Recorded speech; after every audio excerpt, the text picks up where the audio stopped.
It was a quiet evening in one of New York's most exclusive rooftop restaurants. High above the city streets, the clink of silverware and low murmur of conversations filled the air as the wealthy patrons dined beneath glittering chandeliers. Jared Whitmore sat alone at his corner table, his glass of wine resting in front of him. At 42, he was one of the city's most powerful men, tall, broad-shouldered, with piercing gray eyes that had built and ruled a tech empire. He had everything a person could want: wealth, status, influence. But tonight, none of it mattered. His mind was somewhere else, lost in memories he couldn't shake. 10 years. It had been 10 long years since the woman he loved, Alexis Carter, vanished without a trace. The night before their wedding, she disappeared. No goodbye, no explanation, just gone. The police found nothing, the case went cold, and Jared was left with an aching emptiness that success couldn't fill. No amount of money could bring her back, and no one had ever taken her place.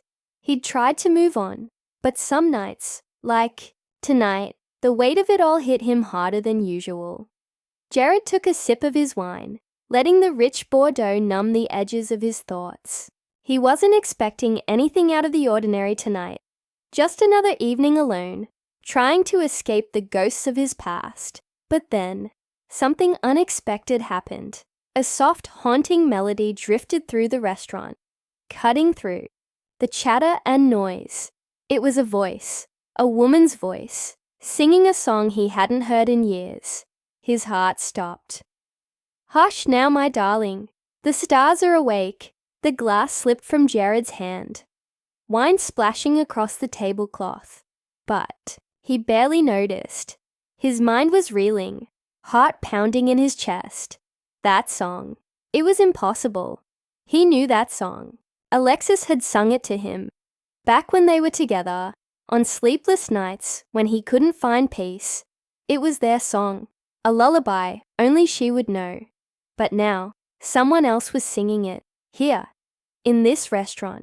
His eyes darted around the room, searching for the source, and then he saw her, a waitress weaving through the tables with an empty tray balanced on her hand. She was young, with auburn hair that spilled over her shoulders and green eyes that caught the dim light. For a moment, Jared thought he was imagining things, that the wine and memories were playing tricks on him. But no. It wasn't just the song, the way she moved, the way her voice floated through the air. It reminded him so much of Alexis. Jared pushed back his chair, the screech of the legs against the floor startling the people nearby. But he didn't care. He stood up, staring at the waitress, as if seeing a ghost. His breath caught in his throat, and before he could stop himself, he called out, his voice barely a whisper. "Lexis." The waitress froze, her green eyes meeting his from across the room. She blinked, startled, as if she hadn't expected anyone to speak to her. Slowly, she made her way toward him, confusion written across her face. "Excuse me, sir?" she asked, her voice soft but polite. "Is everything okay?" Up close, she was even more familiar. Too familiar. But there was something off. Her name tag didn't say Alexis. It said Brianna. Jared's heart sank, but at the same time, something inside him refused to let go. Could it really be her? Could Alexis have somehow survived and taken on a new life, a new identity? It didn't make sense, but the resemblance was too striking to ignore. You don't remember me?" he asked, his voice shaky, unsure if he even wanted the answer. "You don't recognize me?" Brianna shook her head, looking genuinely confused. "I'm sorry, sir, but I don't know you. Are you sure you're okay?" Jared swallowed hard, his mind spinning. This wasn't possible. It couldn't be a coincidence. The song, the way she looked, the way she moved. There had to be more to it. But if this really was Alexis, why didn't she recognize him? Had something happened to her? I think you're someone I used to know, Jared said, his voice barely audible now. Someone I lost a long time ago. For a moment, something flickered in her eyes. Something uncertain, like a memory that couldn't quite come to the surface. But then, just as quickly, it was gone. Brianna took a step back, her posture tense, as if she was suddenly afraid of him. I'm sorry, she said again, her voice trembling slightly. But I don't know what you're talking about. Without another word, she turned and hurried away, disappearing into the kitchen, leaving Jared standing there, heart pounding and head spinning. He felt like the ground had been pulled out from under him. Could it really be her? Or was he just seeing what he wanted to see, letting his grief twist reality? But he couldn't shake it. That song. Her voice. It was too much of a coincidence. He had to find out more. He couldn't let it end like this. Jared quickly pulled out his phone, his hands shaking as he dialed a familiar number. There was only one person who could help him now, Detective Marcus Lane. The grizzled ex-cop had been with him through the darkest days of Alexis's disappearance, and if anyone could help him figure out what was going on, it was Marcus. As the phone rang, Jared's mind raced with possibilities. If this really was Alexis, if somehow she had survived all these years, what had happened to her? Why was she here, working as a waitress with a different name? No memory of who she really was. And more importantly, who had made her forget? The phone clicked, and Marcus's gruff voice came through the line. Whitmore, what's going on? Jared's breath caught in his throat as he answered, his voice barely above a whisper. I think I found her, Marcus. I think I found Alexis. On the other end of the line, there was a long pause, the weight of Jared's words hanging in the air. Then Marcus spoke, his voice steady but filled with doubt. Are you sure? Jared looked toward the kitchen door, where Brianna had disappeared. I'm not sure of anything anymore, he said quietly. But I have to find out, and with that, the tension only deepened. The mystery of Brianna, or Alexis, pulling Jared further into a world of questions, leaving him with no choice but to follow wherever the truth might lead. Jared couldn't shake the feeling that something was horribly wrong. His heart told him this waitress, Brianna, was Alexis. His Alexis. But the cold, hard logic that had built him a tech empire was screaming at him to slow down, to think clearly. Yet the song, the look in her eyes, the way she had hesitated, when he called her name, it was too much to ignore. He spent the rest of that night pacing his penthouse, the glow of the city outside, offering little comfort. Sleep wouldn't come, not with his mind racing through the possibilities. Early the next morning, Jared met Marcus at a small cafe on the Lower East Side. The detective, with his grizzled face and worn trench coat, looked as skeptical as ever. Jared slid his phone across the table, the photo of Brianna's face bright on the screen. Marcus stared at it for a long time before finally speaking. She looks like her, I'll give you that, Marcus muttered, his fingers drumming on the table. But you know this can't just be a coincidence, right?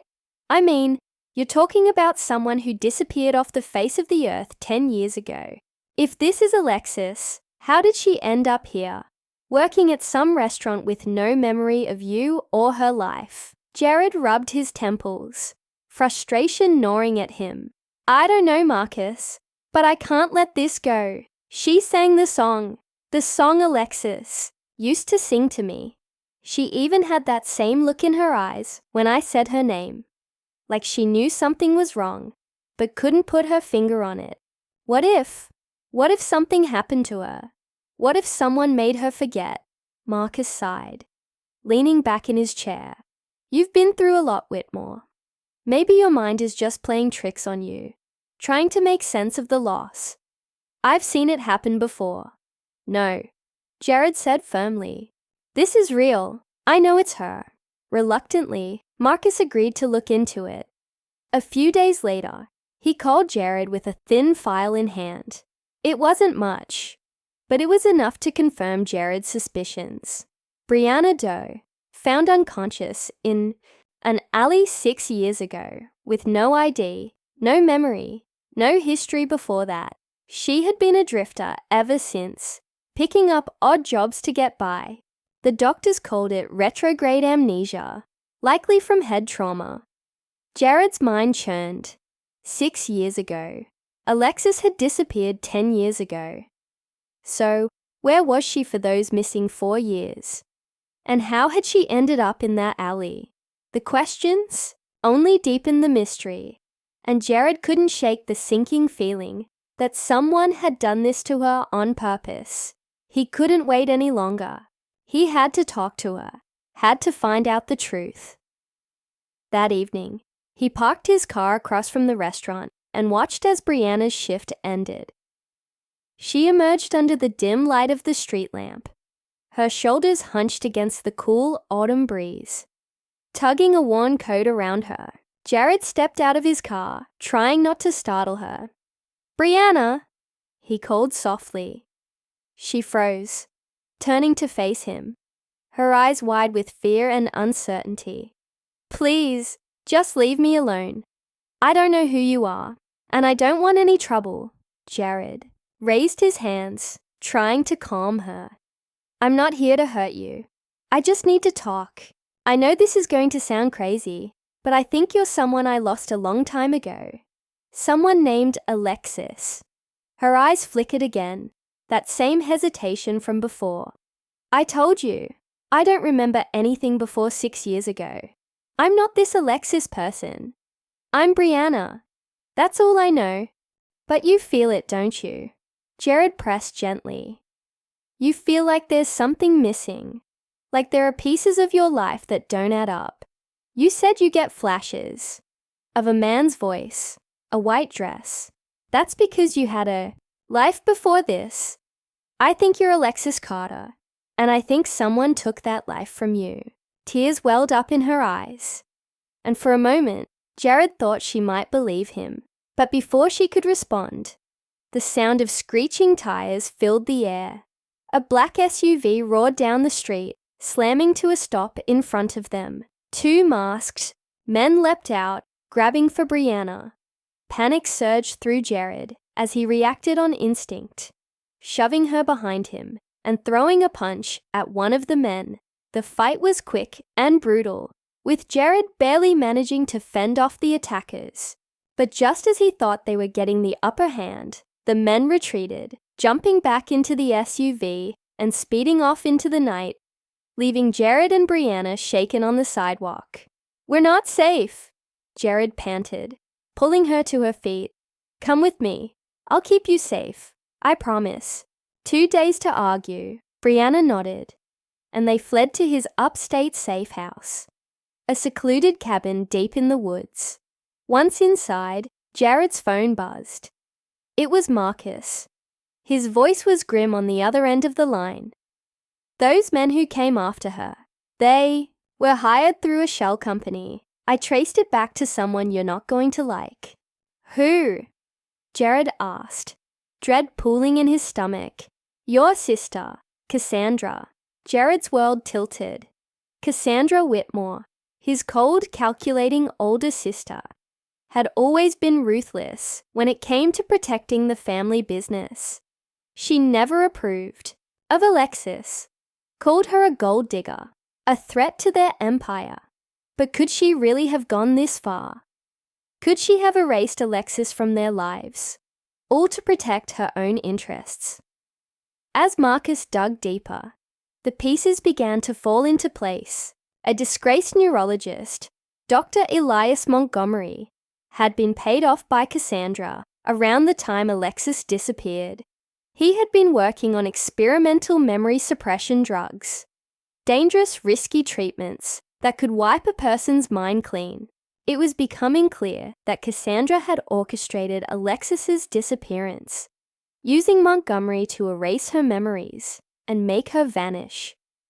Jared's rage built with every new piece of information Alexis had been stolen from him. Her entire life, erased, all because she was seen as a threat to the family's legacy.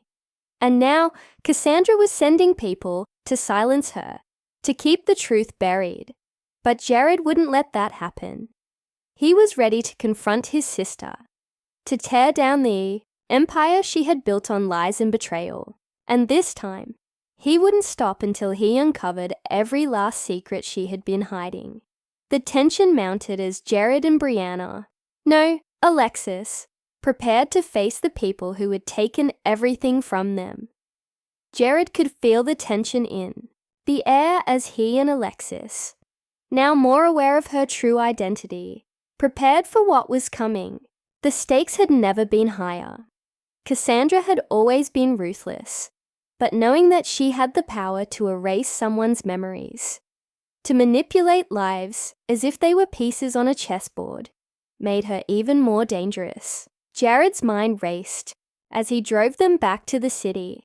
He couldn't help but think of all the years that had been stolen from him and Alexis, the betrayal, the lies. It all led back to one person, his own sister. As they approached the city, Jared's phone buzzed. Again, it was Marcus, sounding more anxious than before. "Jared, listen to me," Marcus said quickly. "I found something else. Your sister, she's not working alone. She's been in contact with your father." Jared's blood ran cold. "My father's dead. That's what you've been told. But I've been looking into Daniel's accident, and nothing adds up. The crash, the cremation. It was all too fast, too convenient. Jared, he's alive. He's been pulling the strings behind the scenes, working with Cassandra." Jared's grip on the steering wheel tightened. His father, the man he had looked up to, the man who had built the family empire, was still alive. And worse, he had been involved in erasing Alexis from their lives. The betrayal cut even deeper than Jared could have imagined. "We need to end this," Jared said, his voice steady with determination. "I'm going to confront them, both of them." It wasn't long before Jared and Alexis arrived at the Whitmore estate, the grand old mansion looming before them, like a relic from a darker time. Inside, they found Cassandra waiting, her eyes cold and calculating as ever. She didn't flinch when she saw Alexis standing next to Jared. Instead, she smiled, a smile that sent a chill down Jared's spine. "You always were too soft, Jared," Cassandra said, her voice dripping with contempt. "You never had the stomach for what it takes to protect this family." Jared stepped forward, his fist clenched. "You stole everything from me, from us. Alexis was never a threat to this family, and you know it. You did this out of greed, out of fear." Cassandra's smile faltered for the first time, but before she could respond, a door creaked open from the shadows. Daniel Whitmore stepped into the room, his face worn but unmistakable. The sight of him made Jared's heart stop. "Hello, son," Daniel said, his voice as calm as ever. "It's been a long time." Jared's mind raced, trying to make sense of it all. His father was alive. He had faked his death, orchestrated this entire nightmare, and now here he was, standing in the same room, as if nothing had ever happened. "You've been alive this whole time?" Jared asked, his voice barely a whisper. Daniel nodded. "I had to do what was necessary. You see, Alexis wasn't just a threat to Cassandra. She was a threat to everything I built. You were too distracted by love to see it. I had to make sure our legacy was protected." Jared felt a surge of anger rise within him. "You destroyed my life. You erased her. You let us think you were dead just to protect your empire." Daniel's face remained emotionless, as if none of it mattered to him. It was all for the greater good. Before Jared could respond, Alexis stepped forward, her voice shaking but filled with determination. "You ruined my life," she said, staring at Daniel and Cassandra. "You took everything from me, my memories, my future. But I remember now. I remember everything." Cassandra's face twisted with frustration. "She was never supposed to remember," she hissed, stepping toward Alexis. "You're a liability, Alexis. You always have been." In that moment, the tension in the room reached its breaking point. Jared, fueled by years of betrayal and rage, lunged toward Cassandra. But before he could get to her, Alexis did something none of them expected. She grabbed the gun Jared had brought with them and aimed it directly at Cassandra. "I'm not afraid of you anymore," Alexis said, her voice steady. "I'm done running." The room fell silent, the weight of the moment pressing down on everyone. Jared could see the fear in Cassandra's eyes. But before anything could happen, Marcus and the police burst through the door. They had been listening the whole time, recording every word. Cassandra and Daniel were both arrested on the spot. As they were led away in handcuffs, Cassandra screamed at Jared, "This isn't over! You'll never be free of this family!" But Jared knew better. For the first time in years, he felt free. Free from the lies, the manipulation, and the darkness that had consumed his family. In the days that followed, Jared and Alexis began to rebuild their lives together. The truth about Cassandra and Daniel's crimes came to light, and Whitmore Industries was left in Jared's hands. But it no longer felt like a burden. He was ready to create something new, something honest. As he and Alexis walked through the quiet halls of the estate, one final time, the echoes of the past finally seemed to fade away. They had been through hell, but they had survived, together. And now they were ready for a future that was truly their own. The nightmare was over, but their new beginning had just begun.